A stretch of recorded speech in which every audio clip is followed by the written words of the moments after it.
अस्सलामुअलैकुम ऑडियंस, कैसे हैं आप लोग। उम्मीद है कि सेहत की रानाइयों से खूब लुत्फ़अंदोज़ हो रहे होंगे। खुदा आपको यूं ही सलामत रखे। आज की वीडियो में हम तज़किरा करेंगे फ़ाइनेंस डिपार्टमेंट के ताज़ा तरीन नोटिफिकेशन का। जी हाँ, वफाकी सरकारी मुलाजमीन के लिए एक खुशखबरी है कि फ़ाइनेंस डिपार्टमेंट ने एडहाक रिलीफ 2024 ईस्वी से मुताल्लिक नोटिफिकेशन बाकायदा जारी कर दिया है। ये एडहाक रिलीफ 1 जुलाई 2024 ईस्वी से नाफज है। आगे चीदा बातों का जायज़ा लेते हैं। वफाकी सरकारी मुलाजमीन और पेंशनर्स को बजट में दिए जाने वाले एडहाक रिलीफ अलाउंस में इजाफा कर दिया गया है। अगर ये शरह आपको मालूम नहीं तो अभी नोटिफिकेशन में इसका जायज़ा लेंगे। एडहाक रिलीफ अलाउंस जो है ये रनिंग बेसिक पे पर दिया गया है, जबकि वफाकी फ़ाइनेंस डिवीज़न की जानिब से एडहाक रिलीफ अलाउंस में इजाफे का बाकायदा नोटिफिकेशन जारी कर दिया गया है, जो आप सामने स्क्रीन पर मुलाहिज़ा फरमा सकते हैं।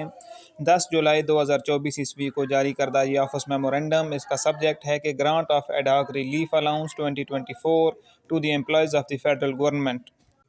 अब इसके मतन का जायज़ा लेते हैं। लिखा गया है कि the president has been pleased to sanction with effect from 1st July 2024 until further orders and ad hoc relief allowance 2024 to all the federal government employees, that is armed forces personnel, civil armed forces and civil employees of the federal government, as well as the civilians paid from defense estimates including contingent paid staff and contract employees employed against civil posts in basic pay scales on standard terms and conditions of contract appointment. The rate of ad hoc relief allowances 2024 is as under.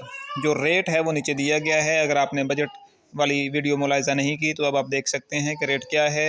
लिखा गया है कि from BPS 1 to 16 rate जो है वो है 25% of running basic पे, और फ्रॉम BPS 17 to 22 ये जो है ये दिया गया है 20% ऑफ रनिंग बेसिक पे, यानी स्केल 1 से 16 तक 25%, और 17 से 22 स्केल के मुलाजमीन के लिए ये 20% है, और ये बेसिक पे पर दिया गया है और रनिंग बेसिक पे पर दिया गया है। यही एतराज़ सामने आ रहा था कि पता नहीं ये रनिंग बेसिक पे पर मिलता है या फिर इनिशियल बेसिक पे पर, लेकिन अब ये कन्फर्म हो गया है कि ये रनिंग बेसिक पर दिया गया है।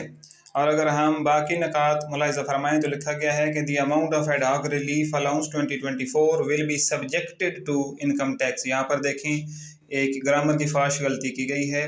बहरहाल इस पर इनकम टैक्स जो है वो लागू होगा। दूसरा पॉइंट है कि will be admissible during leave an entire period of LPR accept during extra ordinary leave, यानी LPR के लिए जो है उस दौरान में भी मिलेगा, मास वाई जो एक्स्ट्रा ऑर्डिनरी लीव होगी उसके दौरान नहीं मिलेगा।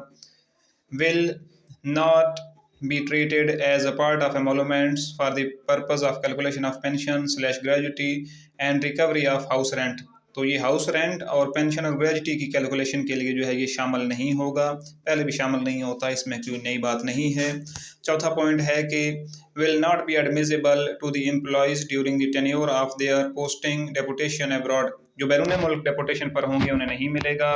और आखिरी क्लास है कि will be admissible to the employees on their repatriation from posting / deputation abroad at the rate and amount which would have been admissible to them had they not been posting abroad।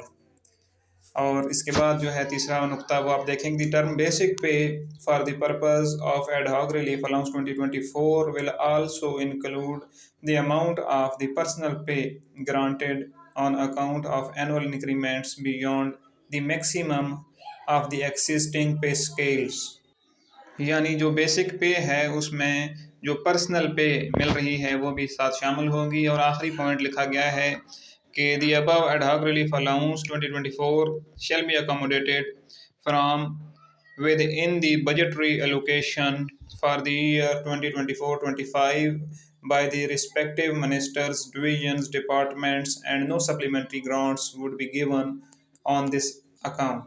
मुराद ये है कि जो इसके लिए budget मुख्तस किया गया है उसी में से दिया जाएगा, इसके लिए कोई अलग से सप्लीमेंट्री ग्रांट्स जो है वो नहीं दी जाएंगी। तो ऑडियंस ये था लेटेस्ट नोटिफिकेशन फाइनेंस डिपार्टमेंट का। अगर आपको अच्छा लगा हो तो आप अपने साथी मुलाजमीन और पेंशनर्स के साथ शेयर कर सकते हैं। मज़ीद आप कोई भी नुक्ता सवाल कमेंट्स में पूछ सकते हैं। बहुत शुक्रिया।